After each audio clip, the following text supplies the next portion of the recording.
se ha generado, yo voy a intentar aterrizar un poco algunos elementos que tienen que ver con cómo interpela esta agenda a lo local. Y lo local es un concepto un tanto abstracto, un tanto amplio, que yo voy a intentar de vincular con los actores locales, con el territorio y con los actores territoriales, ¿no? Pero no me puedo desentender de algunas de las cosas que han salido en esta primera parte, en esta primera sesión, que tienen mucho que ver con lo que voy a contar yo después, pero no pensaba meterme en ello. Pero me parece que es importante también para intentar contribuir a definir el marco, ¿no? Que creo que se ha definido un marco muy interesante desde el que de aproximarnos a la Agenda 2030, pero yo creo que hay algunas cosas que a mí me gustaría, desde mi punto de vista, precisar o matizar o discutir o dialogar, ¿no?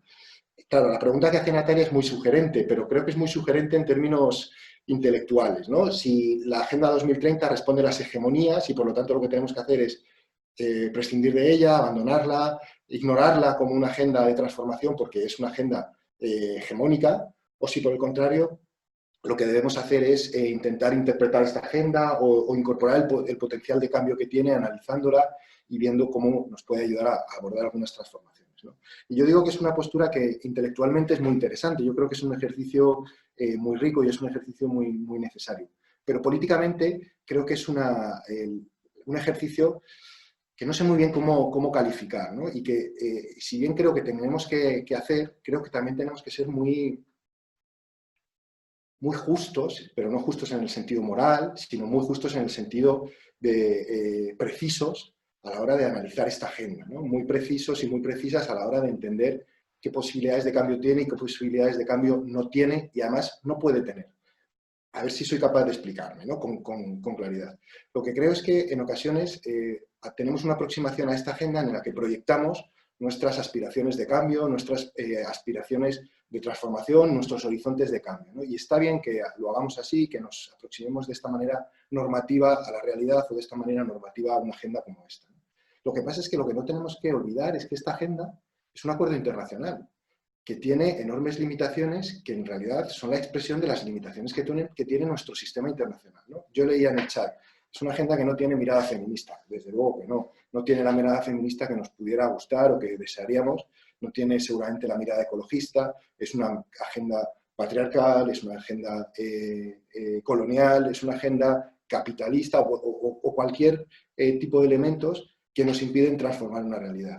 Pero la pregunta creo que la conclusión a la que debemos llegar es ¿y cómo no iba a serlo? Si es una agenda que han creado en un contexto internacional con enormes limitaciones, actores, fundamentalmente gobiernos, pero también otros actores que tienen la capacidad de articularse internacionalmente, de articular sus intereses y de llevarlos y de decantar los espacios de diálogo internacional, ¿no? ¿Cómo no íbamos a tener una agenda que no fuera una agenda que fuera ampliamente transformadora, que proyectara todos los elementos de cambio que el modelo de desarrollo actual nos está señalando y la crisis múltiple nos está señalando que son necesarios, ¿no?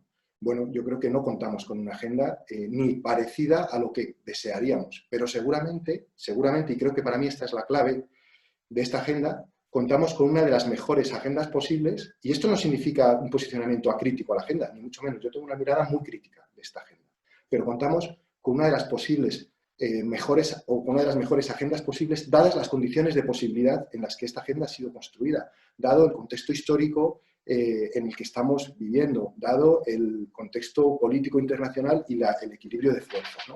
Y digo que es la mejor agenda posible, o una de las mejores agendas posibles, porque en ese proceso de construcción se plantearon algunos elementos que fueron claramente o que evidenciaban aprendizajes de agendas anteriores, ¿no? Y al final, la apuesta, y aquí tuvo mucho que ver el equipo de Naciones Unidas que pilotó todo este proceso, optó por tener una agenda amplia, una agenda que fuera contradictoria, una agenda que fuera ambigua, pero que fuera amplia, que fuera una agenda marcadora para que pudiera dar lugar a disputas en la agenda. Y este es el elemento clave, ¿no? Y Natalia lo señalaba. La posibilidad de disputar elementos de la agenda que nos permitan trasladar, que nos permitan transformar esta agenda y que nos permitan ampliar esta agenda. No ampliarla en el sentido de hacerla más grande, con más objetivos, que también podría ser, sino ampliarla en el sentido de ser más transformadora, ¿no? Y además, los 5 años que han pasado desde que se aprobó esta agenda dan la razón a las miradas más transformadoras, porque lo que hemos visto es que el modelo de desarrollo que tenemos y que viene arrastrándose es absolutamente insostenible y pone en riesgo la sostenibilidad de la vida, ¿no? Y por lo tanto, yo creo que esa es un poco la lectura que podríamos hacer. Y dejadme que ponga algunos ejemplos que creo que hay cierto paralelismo. No nos planteamos si, bueno, seguramente muchos y muchas se lo plantean, ¿no? Si la democracia es buena per se o no. La democracia reproduce las asimetrías, reproduce las desigualdades, reproduce una gran cantidad de consecuencias negativas para nuestra sociedad y para nuestro modelo de convivencia, pero no nos planteamos necesariamente que la democracia sea mala. Lo que realmente no estamos haciendo bien es sustanciar la democracia para que la democracia trabaje al servicio de los derechos, de la dignidad, del bienestar y de una sociedad más justa y más equitativa, ¿no? Yo creo que hay que, o cuando hablamos de los partidos políticos o cuando hablamos de nuestras instituciones, ¿no? Yo creo que no está mal situar ahí la discusión, ¿no? Y ver si dentro de esas condiciones de posibilidad que nos ofrece la agenda tienen capacidad o elementos que nos ayuden a avanzar en transformaciones, ¿no? Yo creo que ahí es donde quizá deberíamos plantearnos. Por eso yo creo que la discusión, y aquí un poco entrando en diálogo con lo que planteaba María, sí que es una discusión entre idealismo y pragmatismo, pero no solo es una discusión entre idealismo y pragmatismo, porque tanto el idealismo como el pragmatismo nos puede llevar a no hacer esta lectura crítica y transformadora de la agenda en la que intentemos resignificarla, en la que intentemos reorientarla y orientarla hacia el lugar más transformador posible dentro de los elementos que abre, ¿no? Y sí que hay elementos de transformación que abre esta agenda, como también hay elementos de reacción. Planteaba alguien en el chat, creo que era Isidro, si es una agenda socialista. Bueno, y ya con esto, con este final con esta reflexión ya sí que entro en el contenido de mi intervención, ¿no? Pero yo he tenido la oportunidad de vivir el proceso de construcción de la agenda desde el año 2012, que es desde que cuando empezó a iniciarse el proceso post-2015, en espacios institucionales y en espacios de sociedad civil, ¿no? Y he tenido la oportunidad, o la desgracia, todavía no lo sé muy bien, de discutir de esta agenda con distintos partidos políticos, con el Partido Popular, con el PSOE, con Podemos y posteriormente Unidas Podemos, y también con algunos otros partidos como el PNV y algún otro partido, y todos los partidos se sitúan dentro de esta agenda. Es una agenda liberal porque nos permite crecer. Es una agenda socialdemócrata porque nos permite combinar el crecimiento con la redistribución de la justicia y de las oportunidades y del bienestar y de lo material. Pero también hay partidos que se sitúan en otros espacios políticos, en otros ámbitos políticos, entienden que esta agenda tiene elementos, por lo menos potenciales, postdesarrollistas. Y esto es interesante, ver cómo esta agenda está en disputa y podemos ser o no parte de ese proceso de disputa, ¿no? Bueno, me apetecía bastante entrar a dialogar, ¿no?, con algunas de estas ideas que me han parecido muy sugerentes y que si queréis al final podemos, a ver si no me enrollo mucho y dejo tiempo para que podamos discutir. Yo voy a intentar no enrollarme mucho y ser muy preciso y muy sintético en mi intervención. Lo que os planteo, a ver si me avanza, lo que planteo es una intervención en dos puntos, ¿no? Natalia yo creo que nos ha hecho una reflexión muy interesante y muy lúcida, como suele plantear ella, sobre elementos críticos o cómo aproximarnos críticamente a esta agenda sin que ello suponga desentendernos de la agenda, ¿no? Yo lo que voy a intentar es completar la aproximación desde la perspectiva de lo local, ¿no? Y cuando hablo de lo local, hablo de los actores locales, de los municipios, pero también de los actores vinculados al territorio que forman parte de ese concepto que podemos entender como lo territorial o local, que tiene un papel muy importante en los procesos, en las dinámicas de articulación social, de desarrollo, etc., ¿no? Y creo que en el momento actual, en este momento histórico, juegan una parte importante o pueden jugar un papel importante para el cumplimiento de esta agenda y para el cumplimiento de una visión crítica de esta agenda, ¿no? Y el segundo elemento, voy a tratar de plantear una mirada muy rápida, una posible hoja de ruta, para intentar dar algún elemento más práctico, más operativo sobre desde dónde poder construir una Agenda 2030 local o desde dónde poder hacer incidencia también hacia las administraciones públicas, hacia el gobierno en el ámbito de lo local para una articulación de la Agenda 2030. A ver si soy posible de contarlo en un tiempo razonablemente. Bueno, es importante mirar al territorio y al papel de lo local porque seguramente el papel de lo local y el papel del territorio siempre ha sido importante en la articulación de procesos políticos, en la construcción un modelo de desarrollo, en la articulación de políticas que garanticen el bienestar, que garanticen la dignidad y que garanticen los derechos, ¿no? Y también el del bienestar material, como planteaba.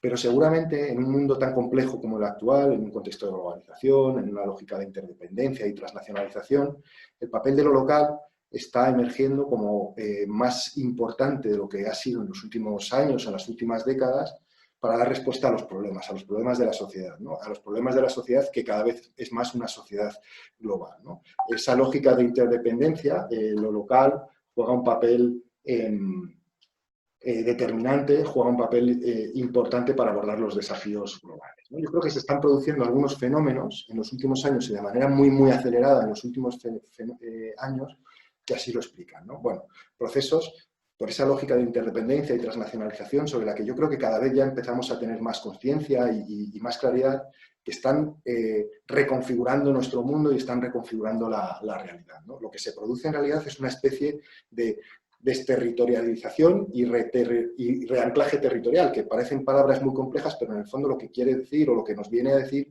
es que los fenómenos cada vez tienen una configuración más interdependiente, pero relacionada con lo global, ¿no? Muchas de las cosas que nos pasan, de los problemas a los que nos enfrentamos, de los problemas que se producen en el territorio, tienen una configuración global, se producen en respuesta a decisiones, a dinámicas o a procesos que no se configuran en el territorio, sino que se configuran en otros lugares, pero finalmente tienen impacto en el territorio, ¿no? Por eso hablamos de desterritorialización, pero de nuevo reanclaje territorial, ¿no? Los problemas siguen siendo problemas vinculados al territorio, pero cada vez son problemas menos territoriales en el sentido de que se configuran menos solo en clave territorial, ¿no? Y esto políticamente es muy complejo, porque nos obliga a tener una mayor interdependencia y una mayor diálogo, coordinación entre los diferentes niveles territoriales. Pero esto también, si lo vemos en términos de oportunidad, le da mucho poder a los actores locales porque son parte de las respuestas a los problemas globales, ¿no? Yo creo que esto es un elemento, es un elemento importante. Para mí un segundo, porque me está sonando constantemente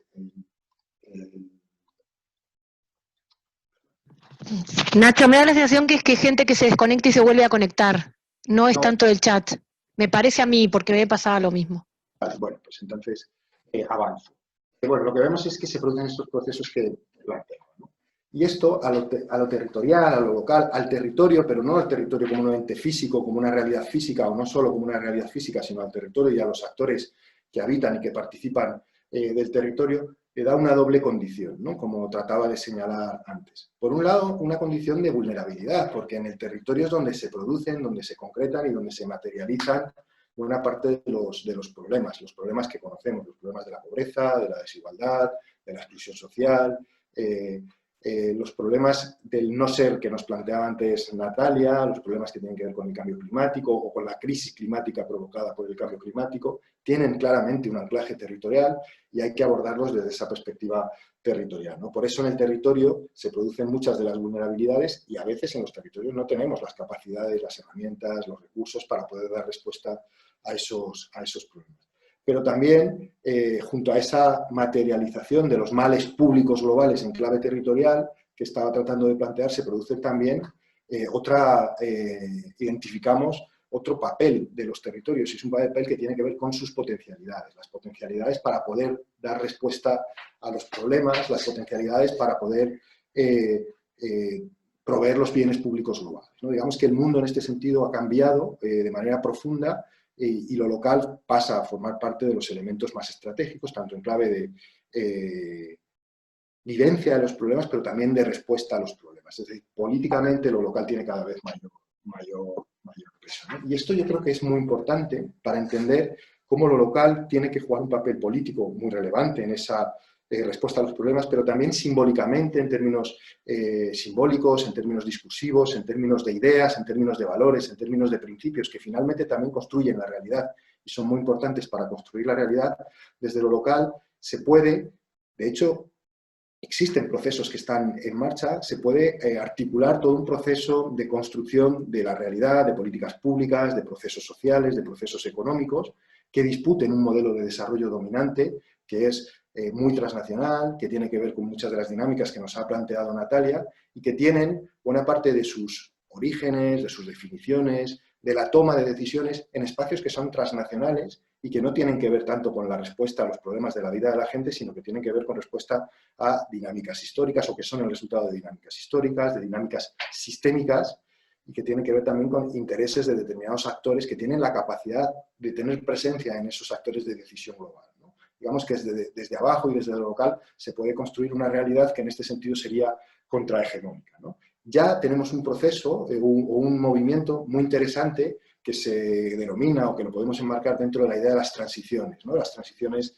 ecosociales o la idea de las ciudades en transición que se está produciendo desde lo local, ¿no? Y es un movimiento de carácter político, de carácter económico, de carácter ambiental y de carácter social que trata de construir otro modelo de ciudad, de construir otro modelo de desarrollo y que desde mi punto de vista es de los elementos más interesantes para la transformación de la realidad que se están produciendo lo podemos ver en diferentes espacios geográficos, en diferentes ciudades, pero también lo podemos ver en diferentes dimensiones, o lo que normalmente hemos llamado con dimensiones del desarrollo, ¿no? Podemos ver con la política, con la profundización democrática, con los derechos sociales, con la búsqueda de garantizar derechos sociales desde lo local, desde la ciudad, con la búsqueda de nuevas formas de habitabilidad más humanas, más sostenibles, más armónicas con la naturaleza, y por lo tanto también de la sostenibilidad ecológica o de la sostenibilidad de los ecosistemas, ¿no? Y podríamos ir a poner algunos ejemplos de estas ideas de ciudades en transición o de transiciones ecosociales impulsadas desde lo local, ¿no? Que desde mi punto de vista, insisto, es algo de lo más interesante que está pasando en nuestro entorno, no está pasando en todas las ciudades, pero algunas ciudades están entendiendo cuál es su papel a la hora de transformar el modelo de desarrollo, ¿no? Por ejemplo, Ámsterdam, que seguramente con todas sus limitaciones, con todas las dificultades, está muy vinculada con la crisis del coronavirus y con la pandemia y con la situación de confinamiento, replanteándose también el modelo de ciudad, ¿no? Entendiendo esta idea de que las crisis son superpuestas y son interdependentes, ¿no? Y está tratando de orientar todo su modelo económico, todas las políticas económicas de la ciudad, a partir del modelo de economía que está planteado por Kate Raworth, que imagino, no sé si conoceréis, pero es una economista crítica bastante heterodoxa de Oxford, pero que tiene una influencia importante, su propuesta económica, ¿no? Ella habla de la economía donut o de la economía rosquilla, en la que hay un techo ambiental y un suelo social, ¿no? Y que las decisiones económicas, las decisiones de política económica, tienen que estar dentro de ese suelo. Ese es el margen para fijar la política económica, ¿no? No desbordar los límites ambientales y no rebajar los límites sociales, ¿no? Y eso se está produciendo en Ámsterdam, todo un proceso de toma de decisiones que afectan a una gran cantidad de áreas de la ciudad y que tratan de transformar el modelo económico de la ciudad. Hay otras ciudades, por ejemplo, que en términos de habitabilidad, de urbanismo, de servicios, están transformando la idea de ciudad a partir de una idea que es muy potente y que implica muchos elementos de cambio, ¿no? Y es la idea de la ciudad en 15 minutos. Seguramente una de las pioneras está siendo París, y es cómo situar al alcance de 15 minutos para todas las personas de la ciudad los elementos básicos para una vida digna y para una vida sostenible. Los elementos que tienen que ver con el ocio, los elementos que tienen que ver con el trabajo, los elementos que tienen que ver con el consumo, cómo poder tener una ciudad al alcance de 15 minutos, ¿no? Por ejemplo, Valencia también está orientando hacia la adopción de este modelo y de este tipo de ciudad, ¿no? Sin duda, tiene implicaciones muy importantes en el ámbito de lo público, pero también en el ámbito de lo privado. Bueno, en materia de energía también se está planteando procesos de cooperativas energéticas vinculadas a diferentes barrios de las ciudades, ¿no? La transformación del modelo energético es un elemento crucial para nuestro modelo de desarrollo, ¿no? Frente a un modelo que es depredador, no solo en términos ambientales, sino también en términos de derechos, nuestro modelo energético fundamental, pues las ciudades están tratando, algunas ciudades están tratando de apostar por otros modelos. La profundización democrática a través de los presupuestos participativos, con todas las dificultades y con todas las limitaciones que puede tener, ¿no? De reproducir determinadas inercias de participación elitista, por ejemplo. Pero hay apuestas muy interesantes desde la ciudad, ¿no? Por ejemplo, toda la respuesta de las ciudades de refugio ante la crisis o la mal llamada crisis de los refugiados. Bueno, simplemente poner algunos ejemplos de ciudades que ya están en marcha, de ciudades que ya están avanzando esta idea de la transición y de la apuesta por una lógica más sostenible desde el punto de vista ambiental, pero también desde el punto de vista de la sostenibilidad de la vida. Hablaba antes de la importancia de lo local en la construcción simbólica de otra realidad, ¿no? Y cómo frente a esa idea universalizadora, esa idea universalista que nos planteaba Natalia, cómo desde lo local se puede avanzar más hacia una idea de universales recíprocos, cómo entender que cada sociedad, cada cultura, cada población, cada comunidad política puede tener una forma de entender la realidad, de entender sus procesos de emancipación humanas, de entender sus procesos de desarrollo, pero que esos procesos no pueden ser independientes de los procesos de otros espacios, de otros contextos, de otras comunidades políticas, ¿no? Marina Garcés plantea esta idea con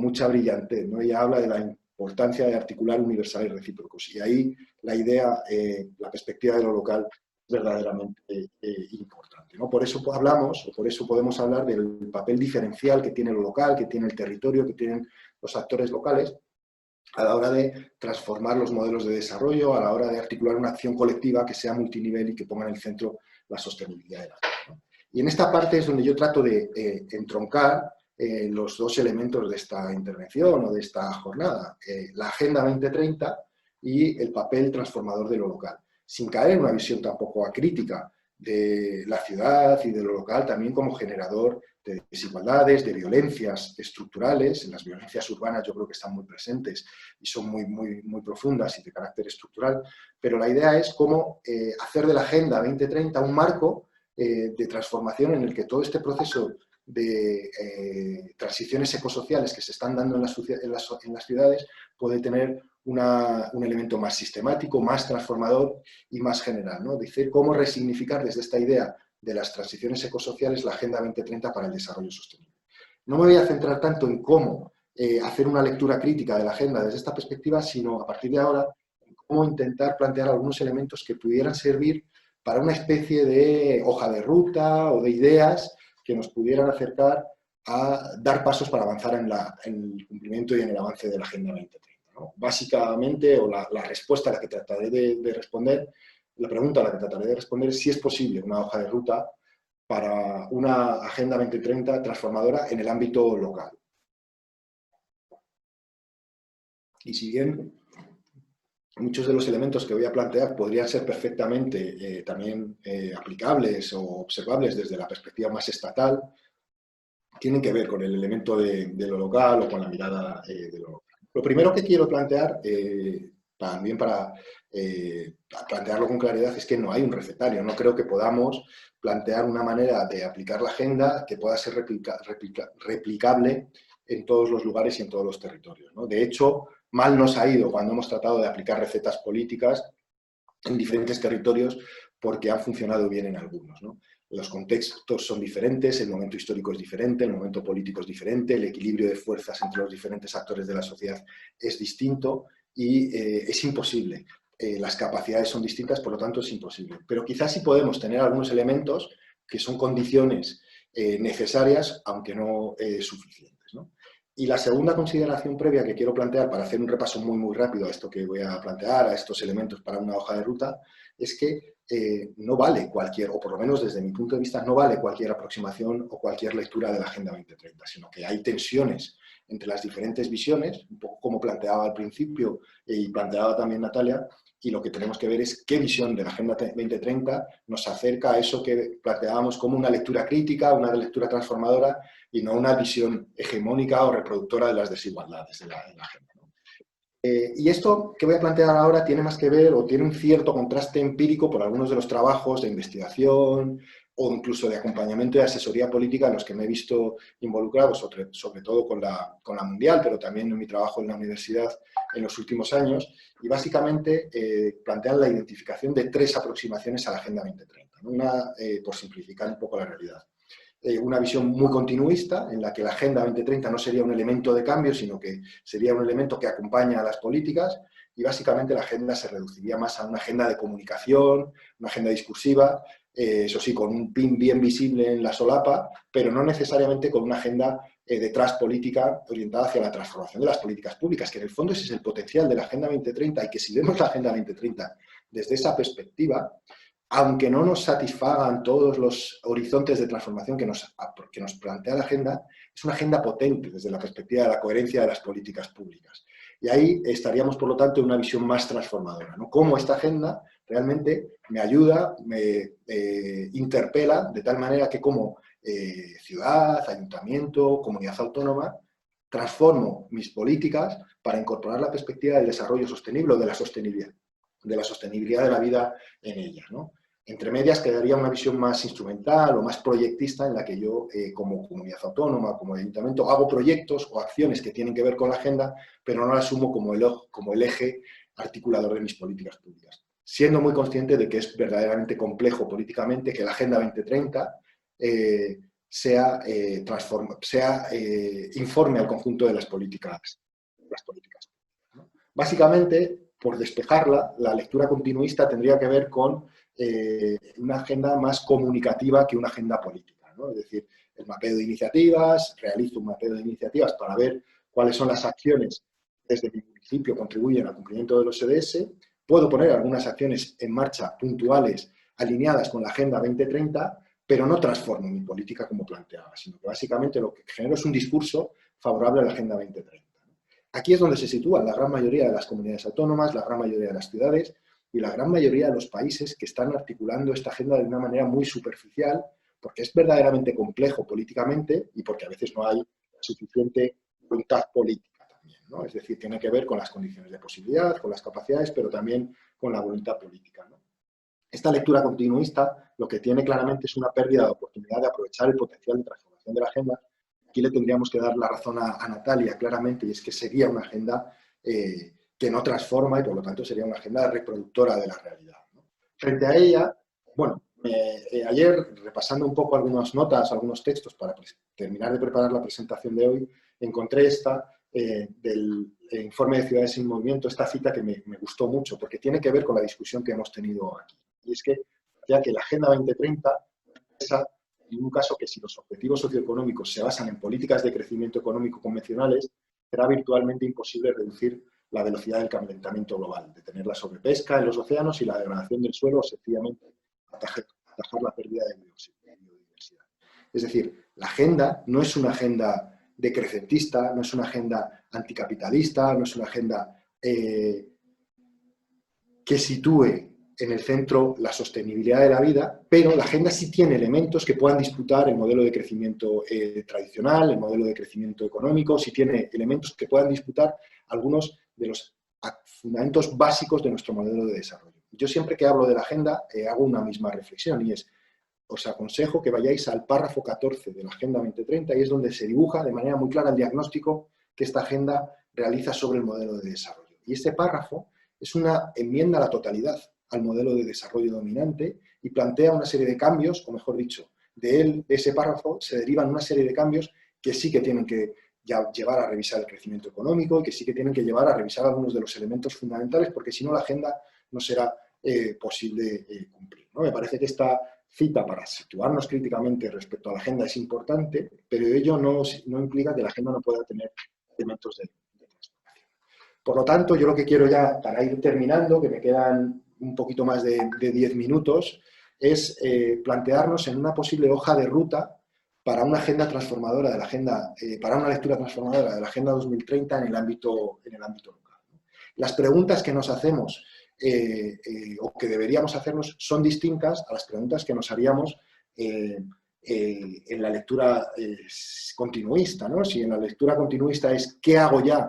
La pregunta fundamental es ¿qué hago para cumplir con la agenda? Aquí nos tenemos que hacer claramente otras preguntas, ¿no? La primera pregunta que nos tenemos que hacer, y esto entronca también con la discusión que estábamos teniendo, es ¿qué Agenda 2030? ¿Nos vale cualquier agenda para la transformación social, para la transformación económica, para la transformación, para poner en el centro la sostenibilidad de la vida? Obviamente no, tenemos que disputar. Y aquí es donde entro en diálogo con lo que hemos visto en la sesión de Natalia, ¿no? Tenemos que disputar desde una perspectiva en la que el diagnóstico, ese párrafo 14 del que os hablaba, realmente sea el que oriente la acción política, porque si no estaremos haciendo lo que siempre hemos hecho, y es huir hacia adelante, ¿no? Esa carrera hacia el fondo que en el fondo nos lleva a despejar, a aplazar los problemas, ¿no? Y no tenemos tiempo, se nos acaba el tiempo.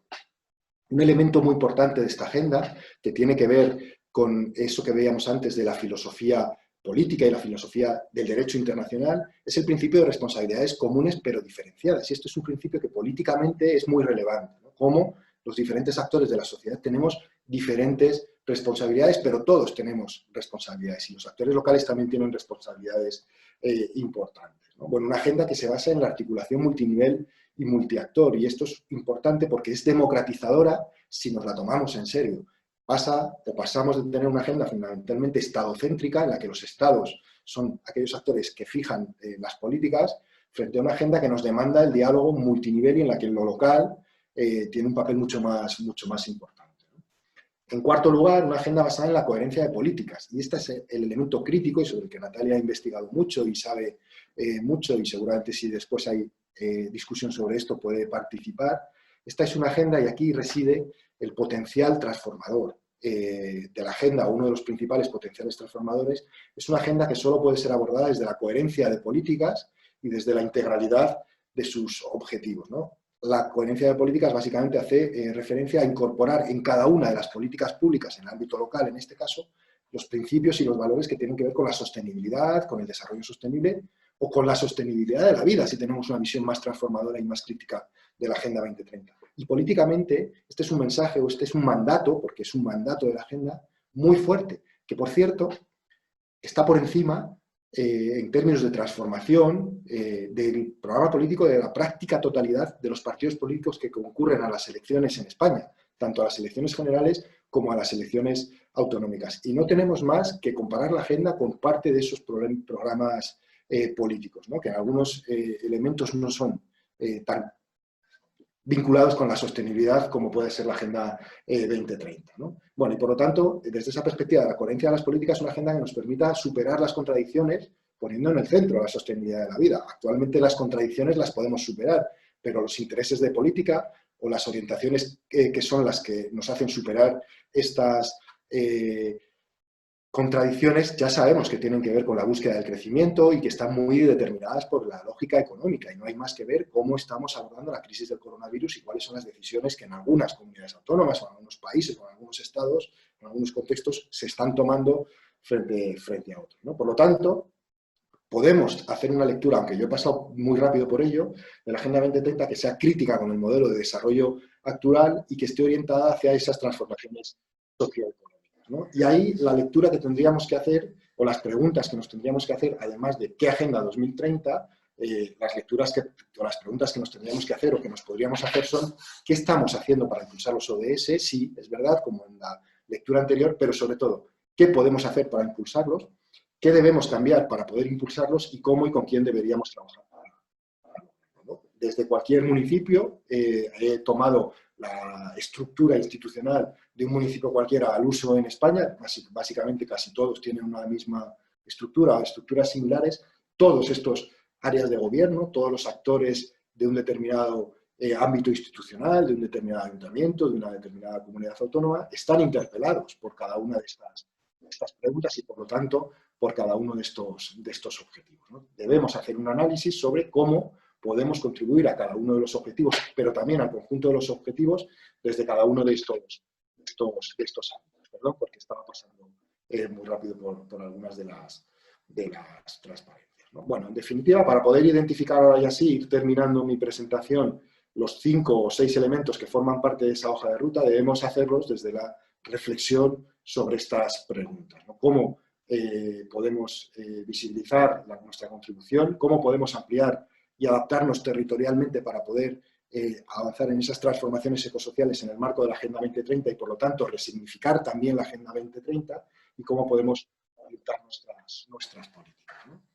Voy a plantearlo de manera muy sintética porque me parece mucho más interesante que haya un poco de tiempo para el debate, ¿no? Pero creo que hay 5 elementos que tienen que ver con esa posible hoja de ruta que todos los actores políticos, creo que también los actores sociales en clave de incidencia política, deberían plantearse, ¿no? Seguramente son insuficientes y debe haber más, pero estos 5 elementos son clave. El primero es el mandato y la estrategia.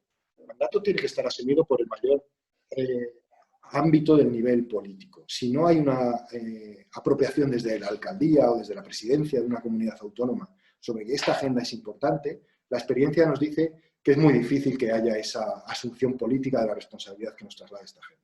O dicho de otra forma, desde el área de cooperación internacional o desde el área de sostenibilidad ambiental solo no se va a poder lograr una suficiente transversalización o un suficiente mandato político de esta agenda, ¿no? Por lo tanto, debe haber un mandato asumido desde el más alto nivel político, la alcaldía, en este caso, si hablamos de las entidades locales, y un desarrollo estratégico adaptado a las posibilidades, las capacidades, los recursos, el contexto y también el momento de la legislatura en el que estemos, ¿no? Hemos tenido la oportunidad de empezar esta última legislatura con la agenda aprobada, no como ocurrió en la legislatura anterior, ¿no?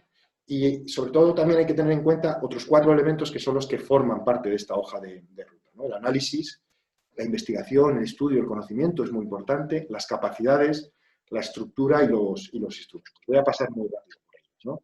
El análisis es importante porque debemos conocer cuáles son nuestras políticas, cómo nuestras políticas contribuyen o no a favorecer el desarrollo, pero también cómo impiden o limitan o entran en colisión con el desarrollo, ¿no? Desde la lógica de la coherencia de políticas debemos saber perfectamente cuáles son las contribuciones que nuestras políticas están haciendo al desarrollo y cuáles están impidiendo el desarrollo, ¿no? Bueno, también cuáles son aquellas políticas que nos pueden ayudar a cumplir los objetivos de desarrollo. Voy a pasar rápido por esto porque no quiero detenerme mucho en ello, ¿no?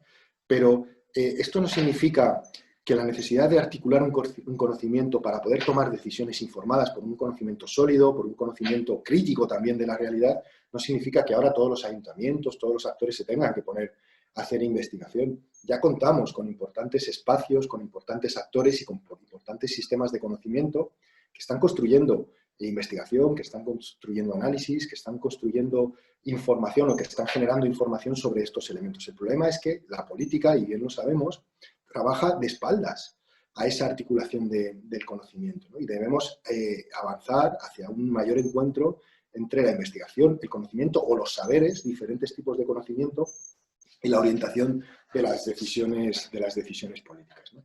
Universidades, centros de investigación, organizaciones de la sociedad civil que investigan y que generan conocimiento sobre ello deberían ser los espacios en los que se integra. Un tercer elemento es las capacidades. Yo creo que esto es algo bastante obvio, bastante evidente y bastante sencillo de entender, pero muy complejo de abordar políticamente.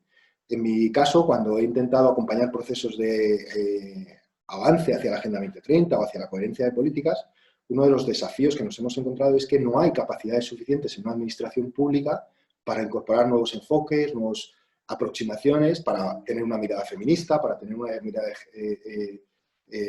ecologista y además para tener una mirada transversal cuando nuestra política se ha construido siempre desde una perspectiva sectorial y con unos objetivos de política muy claros, ¿no? Y a veces parece que tan solo es una cuestión de voluntad política y es una cuestión muy compleja de transformación de nuestro sistema burocrático, de nuestro sistema administrativo y de nuestro sistema político. Y además esto tiene una importancia creciente porque una determinada visión de un gobierno, una determinada visión ideológica, es temporal porque los gobiernos van cambiando. Lo que permanece es la estructura la estructura administrativa, la estructura municipal, la estructura y las capacidades del personal, ¿no? En la medida que invertamos de manera muy clara en ello, podremos tener unas estructuras capaces de articular una agenda que es compleja políticamente por una cuestión de cambio ideológico, por una cuestión de cambio en la mirada del desarrollo, pero también de capacidades y de instrumentos de política y de gestionar la política desde otras, ¿no? Por eso es importante, como planteaba, las capacidades. Bueno, en cuarto lugar, la estructura y los instrumentos. Es muy relevante entender que incorporar nuevos enfoques de política, incorporar nuevos objetivos de política, no solo nos tiene que llamar a cambiar las capacidades, ampliar o hacer evolucionar las capacidades de nuestro personal de los municipios y de las administraciones públicas, sino también tener nuevos instrumentos de gestión política, nuevos instrumentos de gestión pública, ¿no? Y ahí tener una estructura adecuada y suficiente para el cumplimiento del mandato de la Agenda 2030 es importante. Y además no existe una estructura única, una estructura que sea válida para cada uno de los actores. Hay que hacer un buen análisis de cuál es nuestro momento, cuáles son nuestras capacidades, qué tipo de sociedad somos, qué tipo de participación social existe para poder adecuar nuestra estructura de la mejor manera posible. Bueno, no sé si conocéis un estudio, un informe que sacó hace unos meses el Ministerio de Derechos Sociales, el Ministerio en España encargado de la Agenda 2030, en el que planteaba un análisis, hacía un análisis del trabajo de las comunidades autónomas, por ejemplo, en la incorporación y el avance de la Agenda 2030, ¿no? Y planteaba la existencia de diferentes estrategias y diferentes estructuras, ¿no? En algunos casos la Agenda 2030 depende del departamento o la consejería que está vinculada con presidencia, es decir, respondiendo a cómo planteaba yo antes, que debe depender del mayor nivel político, de la principal estructura política, ¿no? En algunos casos se plantean más consejerías sectoriales específicas dedicadas a la Agenda 2030 o al avance de la Agenda 2030. Bueno, también las comunidades autónomas se dotan de otros instrumentos, como los consejos interdepartamentales para coordinar a todos los departamentos, o de los consejos asesores, que son espacios de participación. Lo importante es que cada municipio, cada comunidad política desarrolle su propia estrategia, su propia estructura y sus propios instrumentos. Y cuando hablamos de instrumentos para avanzar en la Agenda 2030, no hablamos de cosas muy diversas o de cuestiones muy diversas, ¿no? Por ejemplo, de una estrategia específica que informe al conjunto de las políticas. Hablamos de unidades estructurales, por ejemplo, para el desarrollo sostenible o para la sostenibilidad, recogiendo la idea que otras políticas que han sido pioneras en la idea de la transversalización, como pueden ser las políticas de igualdad o las políticas de medio ambiente, pero sobre todo las políticas de igualdad, han trabajado a través de unidades específicas que se incorporan en las diferentes áreas de gobierno, ¿no? Ese es un instrumento de política pública para la transversalización y para la búsqueda de coherencia de políticas muy relevante, a través del que se puede avanzar en la Agenda 2030, y además no tiene un coste excesivamente elevado, sino que lo que exige es un buen análisis de la estructura política para ver dónde podrían ubicarse esas estructuras o esas unidades estructurales. Bueno, mecanismos de participación, mecanismos de coordinación, sistemas de conocimiento. La rendición de cuentas es un elemento clave, y la publicación o la elaboración de un informe de seguimiento sobre el avance de la Agenda 2030 para rendir cuentas, pero también para tener claridad sobre cuál es el momento en el que nos encontramos, porque a menudo hay una disociación muy grande entre el discurso y la práctica. Pero voy acabando y con esto termino, ¿no? Por último, la articulación multinivel y multiactor. Esta agenda no es una agenda del gobierno, o mejor dicho, no solo debe ser una agenda del gobierno, por supuesto que es una agenda del gobierno, y no se debe dar, desde mi punto de vista, la falsa idea de que debe depender de que la sociedad civil la empuje, de que la sociedad civil la impulse, desde que la sociedad civil la cuente, como ocurrió con otras agendas, por ejemplo, con la Agenda de los Objetivos de Desarrollo del Milenio. Es una agenda pública y es una agenda firmada por los gobiernos, y es una agenda que interpela a los gobiernos, y por lo tanto es a ellos a los que debe atribuírseles la principal responsabilidad. Pero también es una agenda que depende de la construcción de un marco de colaboración, de un marco de sentido común compartido, y que depende, por lo tanto, del empuje y de la participación, del impulso de otros actores, ¿no? Las universidades, la economía social, el sector privado, los diferentes actores, y cada uno en función del principio que planteábamos antes, el principio de responsabilidades comunes pero diferenciadas, ¿no? Por lo tanto, yo creo que es una agenda que nos interpela a todos y a todas, y que en la medida que participen unos actores u otros también tendrá una perspectiva más o menos crítica, una perspectiva más o menos transformadora, ¿no? Bueno, como prefiero dejar un poquito de tiempo para el debate y yo ya me estoy comiendo demasiado, creo que el papel de las ciudades es fundamental, ¿no? Y para poder dar respuesta a esa pregunta que planteábamos al principio de si es una agenda transformadora o es una agenda reproductora de las desigualdades, de las violencias estructurales, etcétera, creo que tenemos que tener en cuenta que la respuesta pasará en buena medida por lo que ocurra en nuestras ciudades, por lo que ocurra en nuestros municipios y por lo que ocurra en nuestro territorio. Y yo lo voy a dejar aquí. Muchísimas gracias por vuestra atención, y yo creo que nos queda un poquito, no mucho, pero nos queda un poquito de tiempo para, bueno, pues si queremos discutir algo, profundizar en algo.